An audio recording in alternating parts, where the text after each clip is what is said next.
All right, so here we go again. We got the MacBook. We're using the iPhone mirror. We're going to send money from the cold storage wallet, the ledger. We're going to move money from the ledger, Solana. We're going to transfer 0.005707763 of a Solana SOL, same thing. We're going to send that over to the iPhone that I am recording to you on, and it's going to the Phantom Wallet app. So I'm going to show you guys what it's going to look like in that transfer. So here's the confirm. It says, please confirm transaction on your Nano Ledger Nano S Plus. And that's what this is. If you notice, those two numbers match because it's telling me that's how much money I'm sending. That's how much cryptocurrency I'm going to be sending. That's the amount of Solana I'm sending, okay? All the same thing. So I'm going to confirm this by clicking here. It's going to show me the fees, 0.00005 Solana, which is a fraction of a penny. And that is the recipient. That is the Phantom wallet that I'm sending it to. And then I'm going to just click approve by hitting both these buttons at the same time. So you'll see me press approve. And then it is going to broadcast the signal. So now it says transaction broadcast unsuccessful. The transaction failed to broadcast on the Solana network. Your Solana have not been transferred and remain in your account. Okay, so we can go back and hit retry.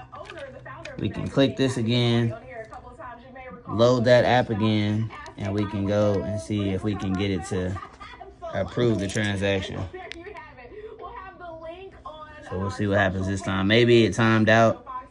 Transaction sent. So most likely it timed out. If you take too long, it will time out and then the transaction won't be sent. But now we can actually view this transaction. So if you were to copy paste this transaction ID from the video to your blockchain explorer, which is, I'm going to show you, we're going to go to the website. If you were to go to the explorer for Solana, which this is it here. This is the Solana Explorer, meaning that anybody in the world can look at this transaction if they have the transaction ID.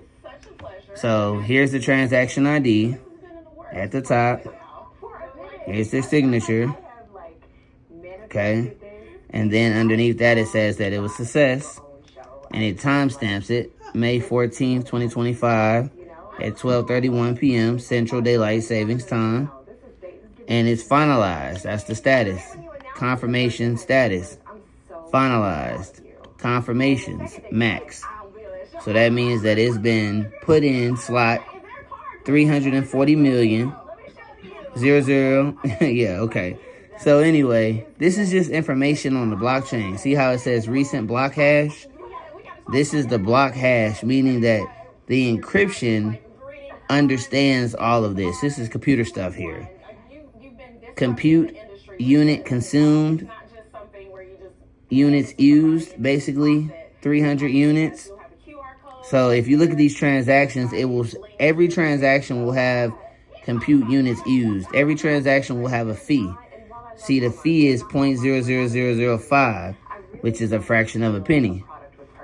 So here's the account inputs. Here's the address. Here's the first account. That was my account. Here's the second account. This was my account. So it went from one account to another account. And then here's the compute budget program. So they got paid. So it shows the balances of the accounts when it's paid. Fee payer, writable program. This is a program. This is a program. So these are accounts. These are writables. This money can go in and out, right?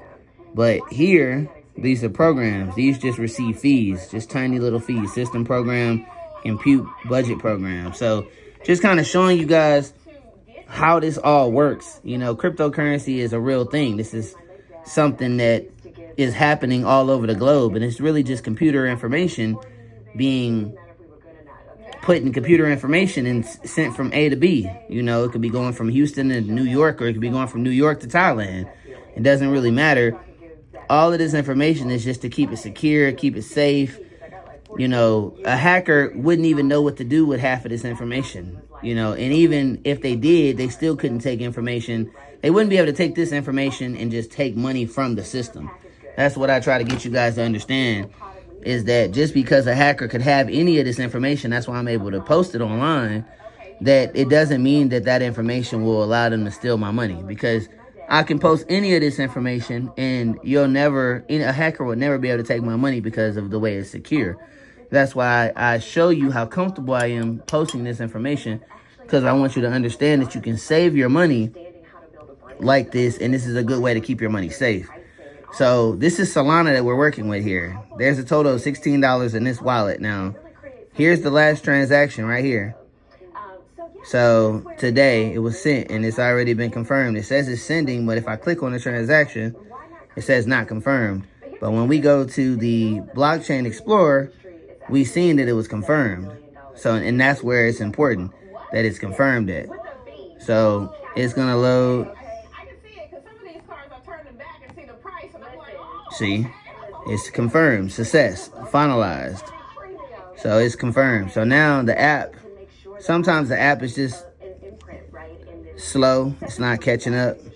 But if I reload this information here and then go back down, see it says sent. So, and if I click on this, it says confirmed. So if I just had to reload the information because it didn't automatically load. So now, see, it was $16. Now it's $15. And I'm going to show you where this money went. So let me log back into the MacBook. And I'm going to connect here. Let me see if it lets me connect while I'm recording. It says I can't do it because I'm recording. So what I'm going to do is I'm going to stop recording and then I'll just clip the video together.